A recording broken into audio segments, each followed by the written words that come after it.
Hi friends, welcome back to my YouTube channel. So in this session we are going to understand regarding this BJT. I have posted many of the videos related to BJT Q&A related topics. But in this session I am covering all the detailed working and everything about BJT. But in this particular session I am only discussing about some basic understanding of BJT. In the next session I will be covering working of operation of this BJT. So please watch the entire session so as to not miss out any of the important points in between. So what is this BJT? So BJT is nothing but bipolar. This long form is bipolar junction transistor. Okay, so this is the full form of this BJT. So why it is bipolar means both of the conduction takes place due to electrons and holes. That means there are two polarities. So that's why the name bipolar. So junction means in the BJT there is a junction formed between P and N regions that I will be showing you in the upcoming sessions in detail. So the junction is formed, that's why it is bipolar junction, and it is a transistor. What is this transistor? It is a device. It's a three-terminal device, I can say. So 2PN, so BJT we will try to understand, we will try to have the basic understanding of what is BJT now. So BJT consists of two PN regions. So with respect to this diagram we will try to understand in detail of this topic BJT. So two PN junctions are there. So PN junction I have already covered session on this. So please do watch that particular session on this PN junctions. And what is this PN junction is? So you, as I am highlighting here, you can just see there are three terminals, 1, 2 and this 3. So these three terminals are made up of two junctions. So as you can see, this and this terminal are having junction in between them, and this terminal having junction between them. So that's why I can say that there are two junctions in the BJT. So hence, since there are two PN junctions or two junctions in the component, I can say that a transistor can be PNP as well as NPN type of device. So what is this PNP and NPN? We will try to understand now in basic details.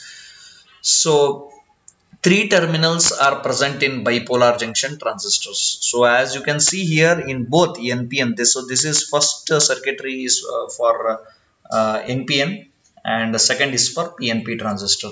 So this NPN or PNP both are having three terminals. So this is one terminal, second terminal, third terminal, 1, 2 and 3. So hence this is we can say that it is a three terminal device. Okay, so three terminals are named. Now we will try to understand what each terminal means. So this C means collector. So this is base, B stands for base and E stands for emitter. So in the similar way, emitter, base and collector. So these are the three terminals, and each term is represented as this collector, base and emitter. So these are the three terminals of transistor or BJT. So emitter, while understanding the manufacturing point of view or the usage point of view of transistor, so emitter is highly doped, means more of the impurity. Doping means I already told in the previous session, it means adding impurities to a material. Okay, so emitter is highly doped here. So this usually in BJT, emitter is highly doped and base is lightly doped and narrow in size. So it is narrow in size and lightly doped, and collector is moderately doped. This is very important thing to remember, because it can be asked in any of the competitive examinations or interviews or anything, or you should also have a knowledge point of view. So emitter always it is highly doped, base is lightly doped and collector is moderately doped. And I will repeat it, doping means adding impurities to the material.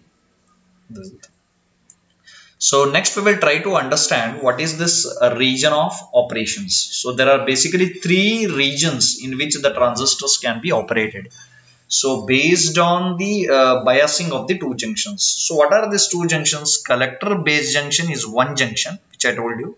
So this is, as I told you, it is two junction. Okay. So collector base is one junction and emitter base is another junction. That means base is common. Base is common. So here also emitter base junction, collector base junction. So with respect to this, we will now try to define three regions of operations. So those three regions are cutoff region, forward active region and saturation region. Okay, or active region we can say, not only forward active, some may call it as only active region. That is forward active and active region, both are one and the same. So in order to operate the transistor or BJT in cutoff region, so what we have to do is, so this is, we can say it is a kind of standard to operate a transistor in any of these possible ways: cutoff region and active region or forward active region and saturation region. So cutoff region means emitter base junction. We will read like this. So from backward we will read in forward way. So this is from last to end. First we will read emitter base junction. B means emitter base junction. Similarly, BC means collector base junction or base collector junction. Anything is fine, but don't confuse emitter base junction and collector base junction. Both are, there are two types of junctions in the transistors. So based on this, we have to biases. And one thing is important to remember: base is common in both the things. Emitter base is there. Collector base, again base is used. So that means base is common in the transistor. So with respect to two junctions, emitter and base junction, as per your convenient way also you can rename it like base emitter junction or emitter base junction. Both are one and the same. So no confusion is required in this. So cutoff region, if you want to operate the transistor, what we have to make it? So emitter base junction should be forward biased. Emitter base junction should be reverse biased and irrespective of the collector base junction. So that means in order to enter into the cutoff region of the transistor, we have to reverse bias the emitter base junction. So usually I will one thing I will tell you, NPN is commonly used, PNP is not commonly used. So we will try to understand in any of the circuitry in NPN format itself. Why? We will try to understand in the next session, then it will be very clear. So emitter base junction should be reverse biased in this case of cutoff region, irrespective of whatever is CB junction or collector base junction. What is there in forward active region?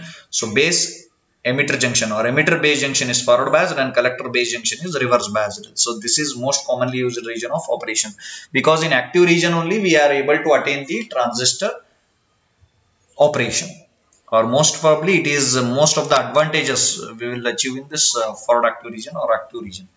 So saturation region, both emitter base junction and collector base junction both are forward biased.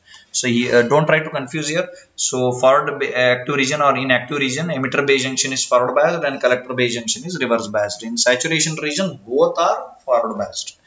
And in cutoff region, emitter base junction is reverse biased and irrespective of collector base junction, whatever it can be. So this is the basic operation of transistor, on basic idea about transistor. So I will try to cover in detail sessions related to BJT itself. I will try to cover some 2 to 3 sessions. I may include some problems also, how to solve the problems on BJT. So this is the NPN symbol, where arrow, you have to understand here symbol point of view.